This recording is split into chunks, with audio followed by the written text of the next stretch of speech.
welcome to Witchy Wednesday here at Ariel's Corner. This is Ariel Gatoga, and we are streaming live right here on YouTube.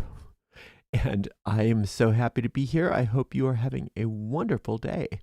Moderating today for us are the lovely Diane and the lovely I Am Her Eminence. Thank you so much, moderators. And thank you again to everybody for joining us today. If you haven't done so already, please like the video, subscribe to our channel, and hit the notification bell. Check us out on our website, arielscorner.com, arielscorner.com, so you can get access to everything. Just a little exciting note, if you are in the Witches Primer course at all, I am in the process of, I probably should have just surprised you with this rather than putting it out there, but oh well, too late now. I'm in the process of doing written lessons to go along with each lecture. So you're going to have more handouts soon. So I know that's what people have been wanting for a long, long time, and I just haven't taken the time to do it, and I'm doing it now. Let's see, we have a podcast hub, and that's located at arielspodcasts.com, arielspodcasts.com. Some people find the YouTube playlist to be somewhat cumbersome, so that's just another place that you can find all the different podcasts, and it's organized in a way that some people prefer. Plus, we are starting to put those transcripts on all of the podcasts as well. And those transcripts are available on the podcast hub. Our shop is located at arielscornershop.com, arielscornershop.com. If you'd like to donate to this channel, you can do that by going to paypal.me/arielgatoga, paypal.me/arielgatoga. Or here on YouTube, you could use a super sticker or super chat if you're live, or a super thanks if you're on a restream. We do appreciate your support, and we appreciate you again for being here today. Our chat thread is open, so please chat amongst yourselves, and if you have any questions for me, you can put them right into that chat thread, and I will do my best to get to them before the end of the stream. I do have to work right after this stream, so provided I don't go too long, I will have time if we happen to have any questions. One thing that I would like to note again, I talked about it on Sunday, but I'd like to note it again because I got another email saying, why don't we work on the full moons? I never, ever said you don't work on the full moons. Ever. So if you find that anywhere, please let me know where you found that I've said that or written that, because it was a mistake and I'd like to correct that. I think it's a misunderstanding. The only time I rest from magic in my tradition is on the dark moons and on the eclipses. And you don't have to do that yourself. It's just what I do, and it's what I recommend, but you don't have to. There's a tradition of not working when the moon is dark and when the eclipses are in effect, but the full moon is fair game. So just making sure I put that out there yet again. All right. We're going to start with the meditation, and then we're going to do a fairy tale today, because I'd like to get some more of those up for those people that do like to work on their visualization. That's a great way to do it, is by listening to fairy tales. Plus, I think they're great. They give us wisdom. They give us magical wisdom. They give us folk wisdom. It's a wonderful, wonderful practice. If you're in a place where it is safe and appropriate, please close your eyes and take some nice, long, slow, deep, relaxing breaths in through your nose and out through your mouth. With every inhale, feel more light and peace entering the body and mind. With every exhale, let go of the tension in your body, along with anything in your mind you do not want. Inhaling peace. Exhaling as you let go. We picture ourselves on top of a beautiful mountain in the center of a circular grove of trees. In the center of our circle, a bonfire blazes forth, and it lights us and the grove with a sacred golden light. This, being the light of perfect love and perfect trust, efficiently and easily burns away everything unlike itself, leaving us safe and serene. Into this sacred space, we invoke the presence of our Creator. To many of us, our Creator reveals themselves to be a mother and father, a goddess and God. We also call upon our angels, our guides, and our teachers. We ask that we be guided as we walk upon the way. We ask that we be helped to become happier, more peaceful, wiser, more magical, and more loving people. Blessed be.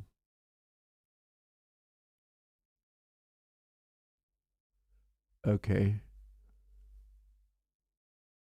I had a couple questions. I'm hoping someone can help me find a short Ariel did recently for a gratitude spell for 7 days with rose petals. I do not remember that. I must have had too many shorts. I don't remember that one at all. A gratitude spell for 7 days with rose petals. I'll have to go take a look and see when I have a break later today and see if I can figure out what that is. What is the difference between the 6-point pentagram and the what is the difference between the 6-point hexagram and the 8-point pentagram? Well, the 8-point is not a pentagram, it's an octagram. Pentagram is a 5-pointed star. And the difference is how many points are on each star. They can be used in many different ways, but the 8-pointed star is in star talismans used for Mercury operations, whereas the 6-pointed star would be used in solar operations. The 6-pointed star is also the hexagram that's used for planetary magic in the Golden Dawn. The pentagram, which is 5 points, is used very widely in magic, in witchcraft. It's used in circle casting to put the guardians at each direction. That's also a very Golden Dawn practice. So there's a lot of different uses for the different stars, but the 8-pointed star is not a pentagram. It's usually used for, at least in my practice, for work with Mercury. But it can also be anything that's ogdoadic. Anytime you have an 8-fold anything, that could be represented by the 8-pointed star. So you could use it, if you work with the 8 archangels in our angel system, you could technically assign each angel to a point of the star. In fact, I have an operation that I should probably share with you guys that Al Manning used to do an 8-pointed star with a bunch of different evocations that were associated with the different chakra points. And I modified that and I adapted that for use with the angelic system. And I will definitely remember to share that with you at some point. But that uses an 8-point star as well. All right, hopefully that helps. Here we go.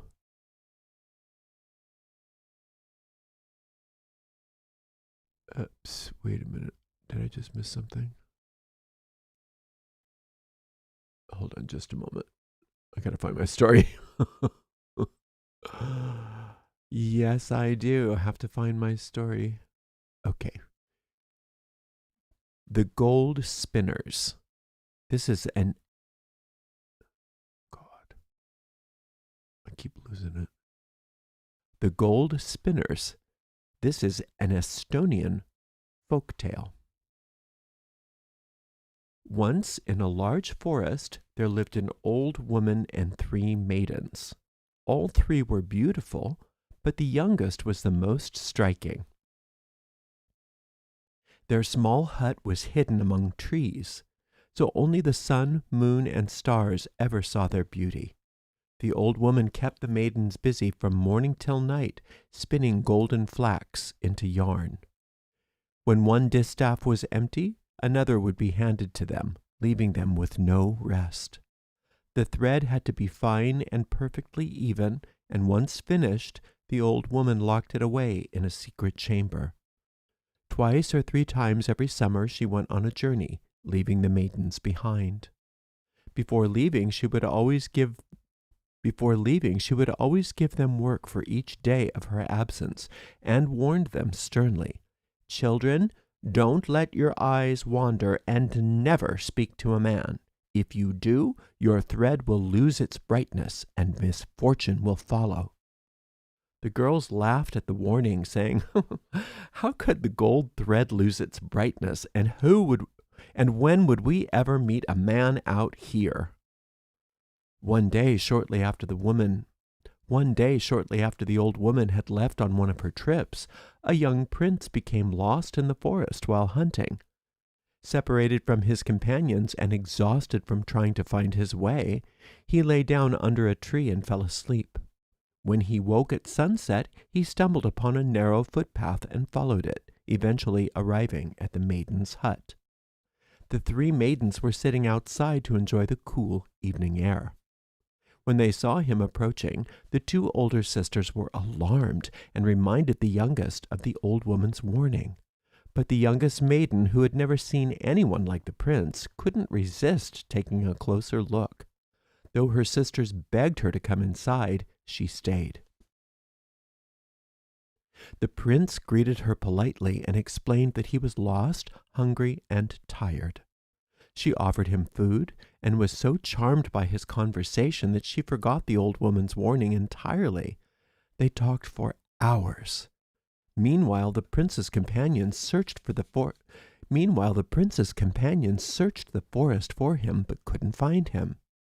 They eventually sent word to the king, who ordered soldiers to search for the prince. 3 days later, the search party found the hut. The prince, sitting happily outside with the maiden, had lost track of time entirely. Before leaving, he promised to return and take the youngest maiden to his father's court, where he would make her his bride. After he left, the maiden hurried back to her spinning wheel to make up for lost time, but she was horrified to see that her golden thread had lost its shine. Her heart sank, and she began to cry, remembering the old woman's warning. She was filled with dread, not knowing what misfortune might now come her way. The old woman returned at night and immediately noticed the tarnished thread, realizing what had happened in her absence. Furious, she told the maiden that she had brought misery upon herself and the prince. Let's say that again. Furious, she told the maiden that she had brought misery upon both herself and the prince. The maiden could not stop thinking about this and eventually decided to seek the prince's help. As a child, she learned to understand the language of birds, which now proved useful. Spotting a raven perched on a pine branch, she softly called out, "Dear bird, clever and swift, will you help me?" The raven replied, "How can I help you?" She explained, "Fly to a great town where a king's palace stands. Find the king's son and tell him that misfortune has befallen me." She then described how her thread had lost its shine, how angry the old woman was, and her fears of a looming disaster. The raven promised to help, and after spreading its wings, it flew off. The maiden returned home and spent the day winding the yarn her elder sisters had spun. The maiden returned home and spent the day winding the yarn her elder sisters had spun, since the old woman forbade her from spinning any more. By evening she heard the raven's craw, craw from the pine tree and ran eagerly to hear its news. The raven had been fortunate enough to wind the wizard's son. The raven had been fortunate enough to meet the wizard's son in the palace. What is my problem here? The raven had been fortunate enough to meet the wind wizard's son in the palace garden, who could understand bird speech. The raven passed on the maiden's message, and when the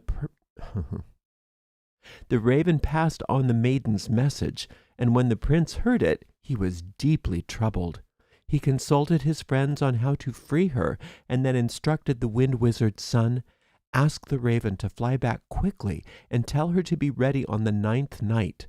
I will come take her away." The wind wizard's son delivered the message, and the raven flew swiftly, reaching the maiden's hut that same evening. She thanked the bird and kept the news to herself. As the 9th night approached, the maiden grew anxious, fearing that something might go wrong. That night she quietly left the house and waited in the shadows near the hut. Soon she heard the muffled sound of horses approaching. The prince, leading a troop of armed men, had marked the trees along the way to guide him. When he saw the maiden, he jumped from his horse, lifted her into his saddle, and mounted behind her. Together they rode out of the forest, the moonlight guiding them as it illuminated the marked trees. As dawn broke, the birds began chirping, their voices filling the air. If only the prince had understood their warnings, or the maiden had been listening, they might have avoided the trouble ahead. But lost in their thoughts of each other, they paid no attention. By the time they emerged from the forest, the sun was already high in the sky. The next morning, when the youngest girl didn't show up for work, the old woman asked where she was. The sisters pretended not to know, but the old woman quickly guessed what had happened. Being a wicked witch, she decided to punish the runaways. She gathered 9 kinds of enchanter's nightshade and bewitched salt and wrapped it all up in a cloth shaped like a fluffy ball. Then she sent it after them on the wind, chanting, "Whirlwind, mother of the wind, help me punish her who sinned. Carry this magic ball with speed, cast her from his arms indeed, and bury her in the river's flow." By midday, the prince and his men reached a deep river with a narrow bridge, only wide enough for one rider at a time. The prince and the maiden were riding together when the magic ball suddenly flew by, startling the horse.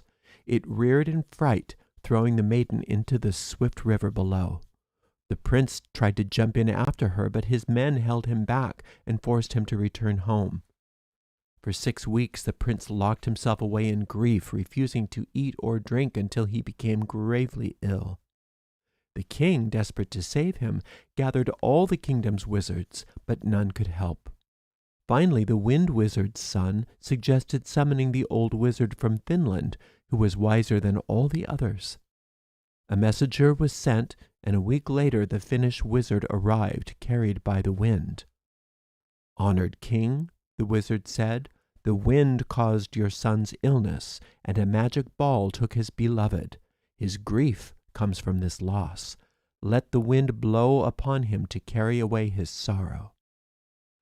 The prince was made to stand in the wind, and gradually he began to recover.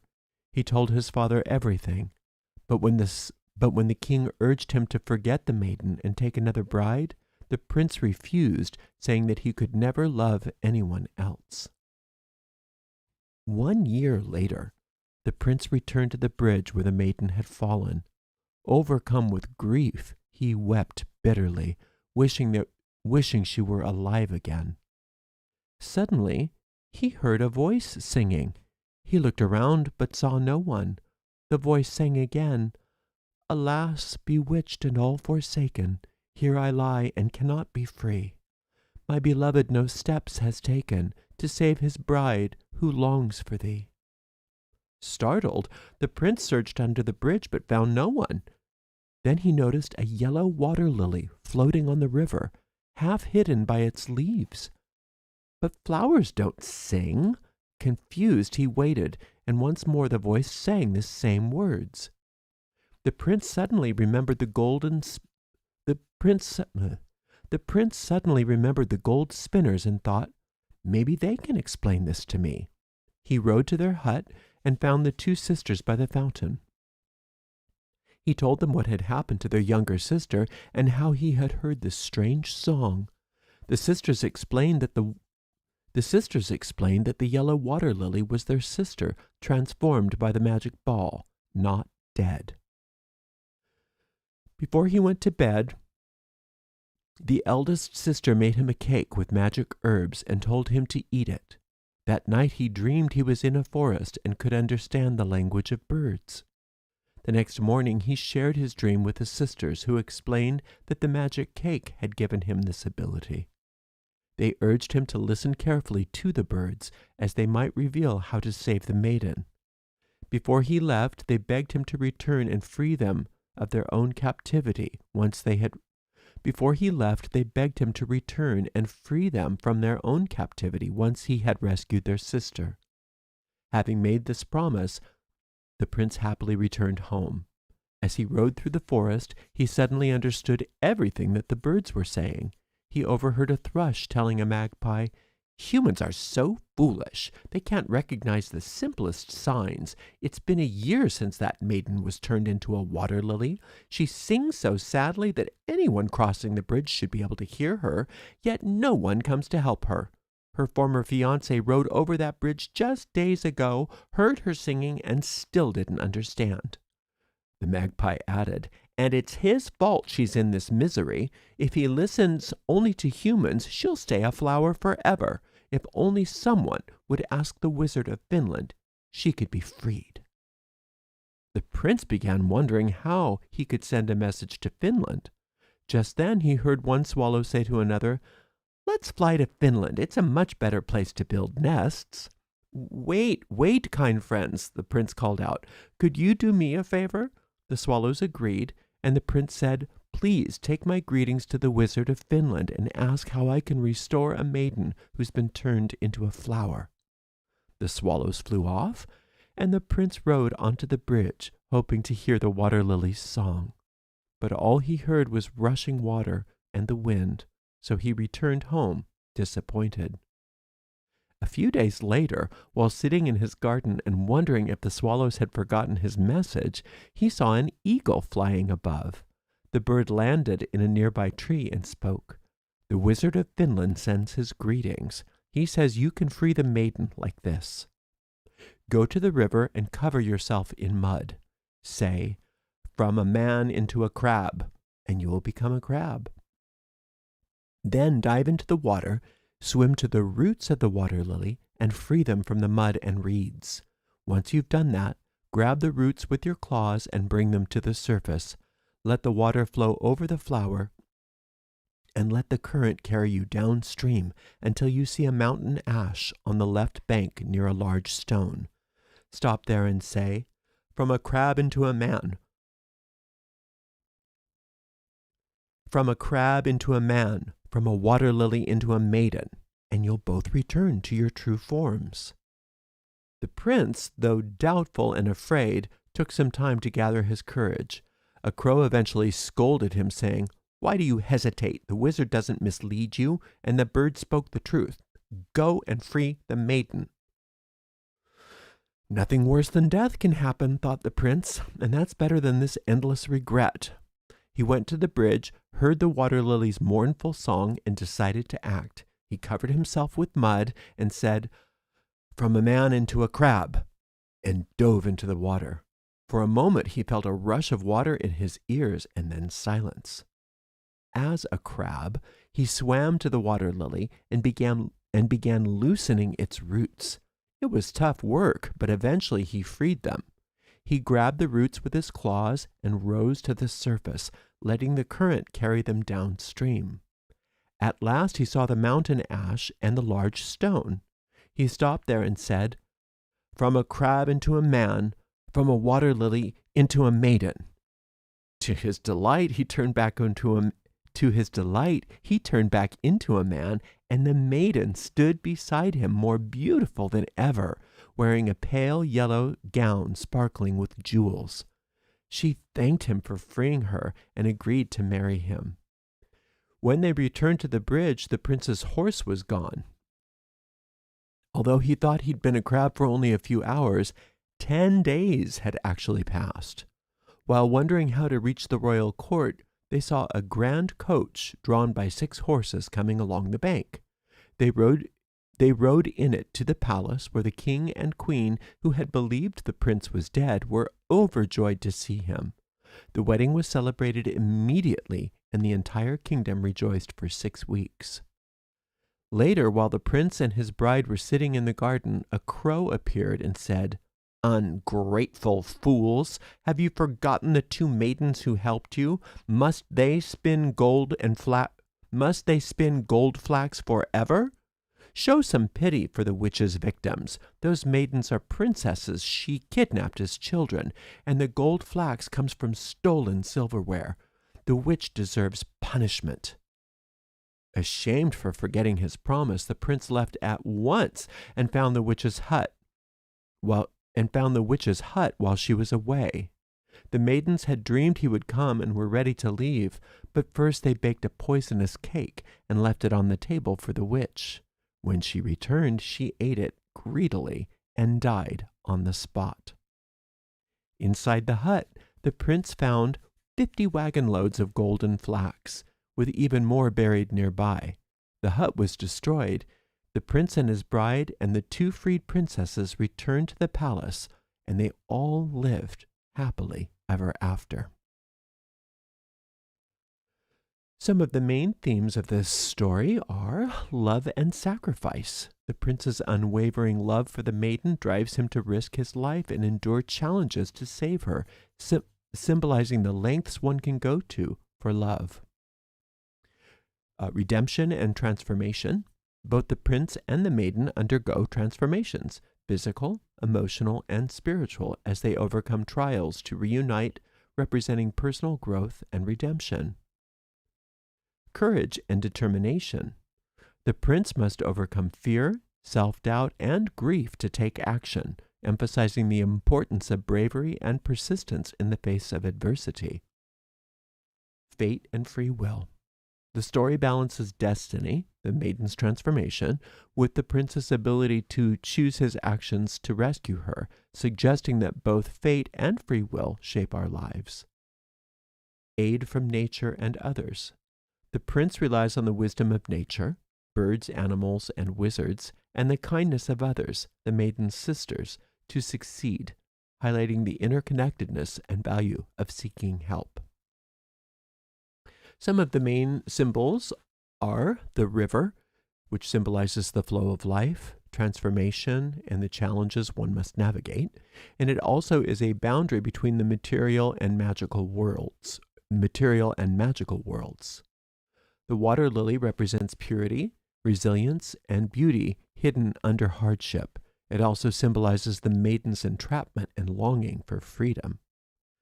The magic ball is a symbol of destiny and the unexpected forces that disrupt life's course.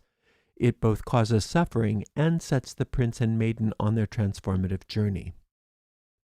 The bridge serves as a liminal space, a crossing between the known and the unknown, life and danger, the mundane and the magical. The forest represents mystery, self-discovery, and the hidden, unconscious, deep mind. It becomes a space where the prince gains wisdom and learns to communicate with nature. The crab transformation reflects humility, adaptability, and the willingness to immerse oneself in a new perspective, both literally and figuratively, to achieve a goal. The mountain ash is a tree that's often associated with protection and rebirth, symbolizing the point of redemption and transformation for the prince and the maiden. There's many, many, many other symbols in that story as well, and you can find them and come up with them on your own. Some magical meanings that you might glean from that is transformation as spiritual growth.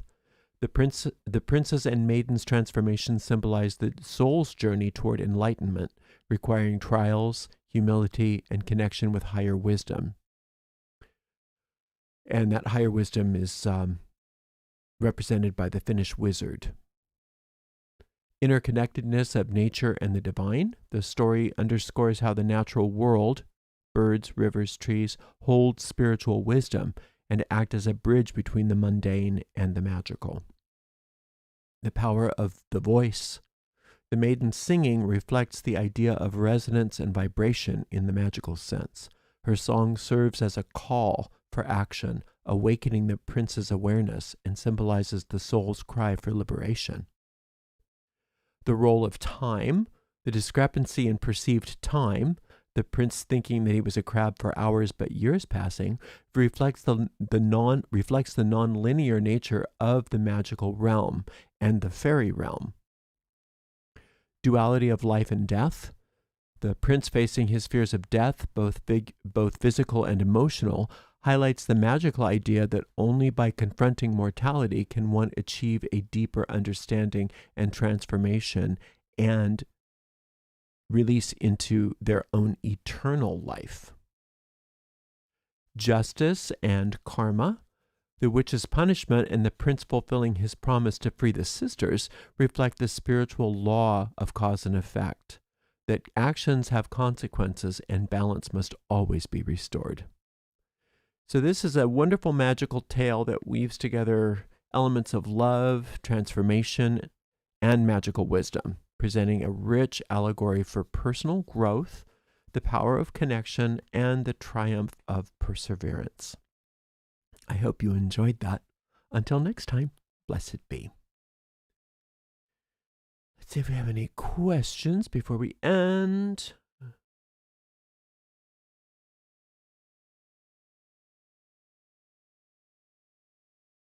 Is the crab form his only option? I don't know, but in this story, that's the only option that was given. I'm just giving you the story as it was. I don't know. They didn't mention any other option. But it does have an interesting corollary with the moon card of the tarot, right? Which is a crawfish, but it's also sometimes seen as a crab. Somebody that's moving out of illusion into objectivity, or moving out of the unconscious into the conscious. So it is an interesting symbol. But I don't know why the only symbol that he was given as an option was the crab. It's just how the story was written. All right. Well, thank you so very much for being here today. And thank you so much to the amazing moderators. Today we had the lovely Diane and the lovely I Am Her Eminence. And we will see everybody tomorrow for Thrilling Thursday. Until next time, blessed be.